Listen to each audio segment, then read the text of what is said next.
So as you're watching this video, Game 1 of this series has already concluded with the Wiz and the Celtics. If the Wizards won, I'm depressed. If the Celtics won, I'm happy, but I'm probably petrified of the rest of this series. And I'm doing this commentary at halftime, actually, because I guess it's still kind of a prediction. And if it's not, screw it, we'll be okay anyway. Wizards-Celtics, I think this is going to be a hell of a series. I think I'm going to go with a 7-game series on this one. These are two decently, evenly rhyming, whatever, teams. And I don't think there's a whole lot of separation between them, but I think there's some interesting matchups and all that good stuff. And before I really dive in here, I'm just going to say that everything I say in this video, talking about second units, matchups, do the Celtics go small, do they go big, all that stuff, none of it's going to matter if the Wizards just grab a million offensive rebounds. They'll win this series if the Celtics are getting killed on the boards, so just remember that one with everything that I say in this video. Let's just start with the star players. Who's going to be the best player in this series, I think, is going to tell a lot about who's going to win this thing.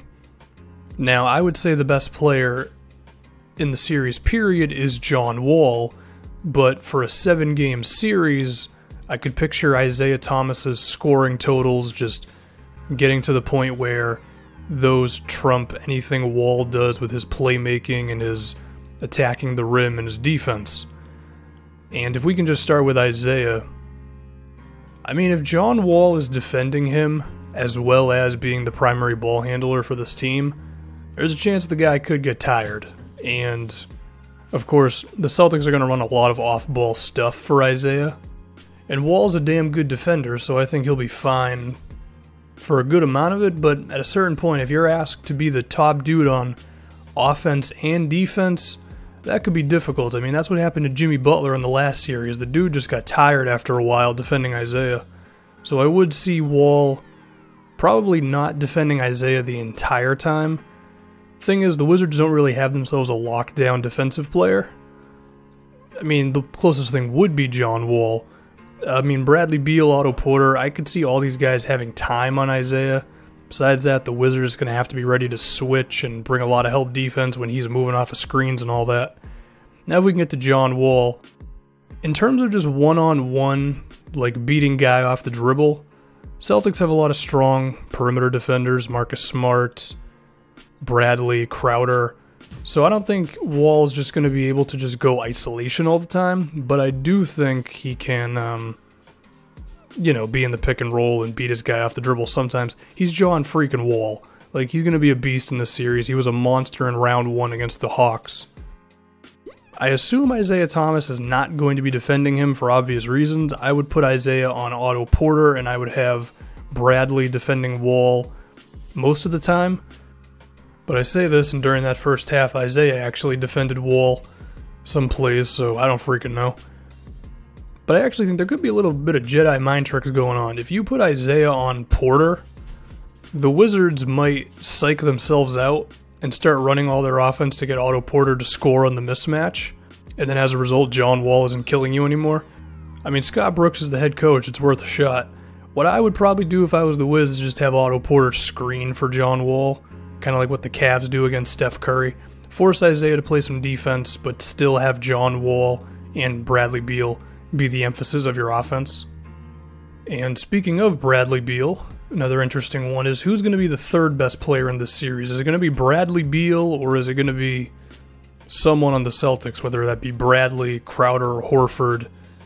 I don't know. I mean, personally, I think when Beal is in the game, especially with the second unit, I would trap him, like, every time he runs a screen.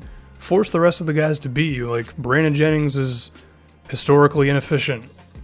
Kelly Oubre was up and down all season. Bogdanovich was great, so I guess that'd be the one consistent scorer. But just force them to beat you, you know? Don't let Bradley Beal be comfortable in that second unit. And then I also think for the Celtics, they should use Al Horford the way they used him in the Bulls series, which is have him on the perimeter a lot, setting screens, shooting three-pointers, using his passing ability, because it draws Gortat out of the paint. And that was a huge difference for the Bulls, is that it got Robin Lopez out of the paint, because he just simply couldn't defend Horford screening and rolling and all that stuff. I don't think Gortat's going to be able to do all that either.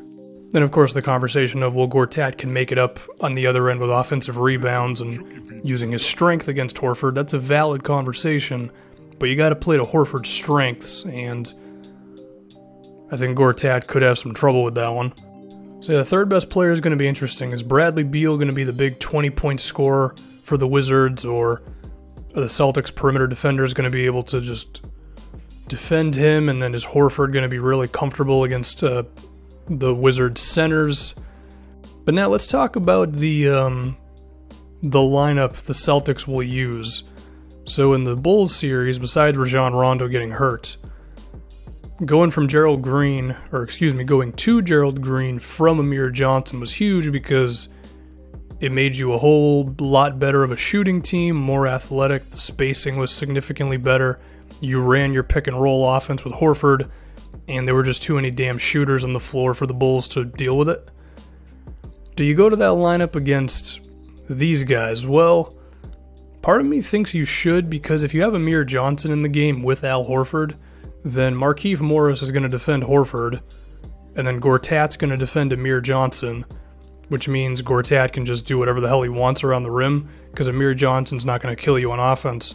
You have Gerald Green in the game, then it becomes Markieff Morris defending Jay Crowder at the power forward position, and then Gortat has to defend Al Horford, which, like I said before, will draw Gortat out of the paint. And that already happened a little bit in the first half, where they had Amir Johnson in there for a stretch, and the spacing was terrible for the Celtics. So in other words, just get Amir Johnson off the floor, and just go to your second unit.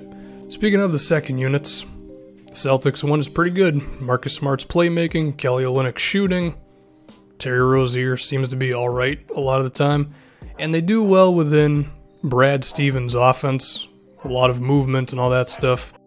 Your Rebko, even if he's only going to put up like 5 points, the spacing that he constantly provides for you, they got a good thing going with their bench. The Wizards bench, it's been really weird all season. Bogdanović definitely helps, but even he's like not a great playmaker, and the only one you really have is Brandon Jennings for the bench, and he's not that great. That's why they use Bradley Beal a lot. I think the Celtics are definitely going to have the advantage once the bench guys start coming in and you start mixing and matching them with the starters.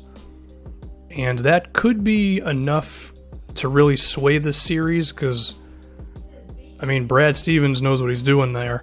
And, I mean, if we can be honest, Scott Brooks, he's been criticized in the past for some of his rotations. I mean, hell, there was a stretch in the first half where there was a couple of minutes Bradley Beal and John Wall were not on the floor.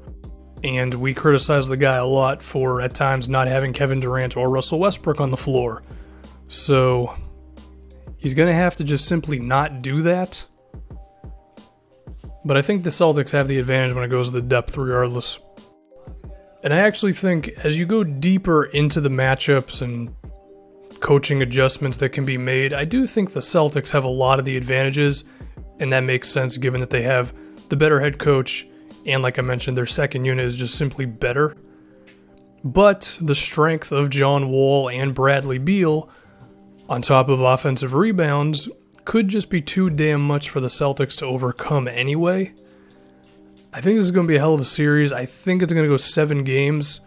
Maybe because the Celtics are at home for a Game 7, they'll be the winners of that one, but I don't freaking know, man. It's going to be a good series, that's all I know.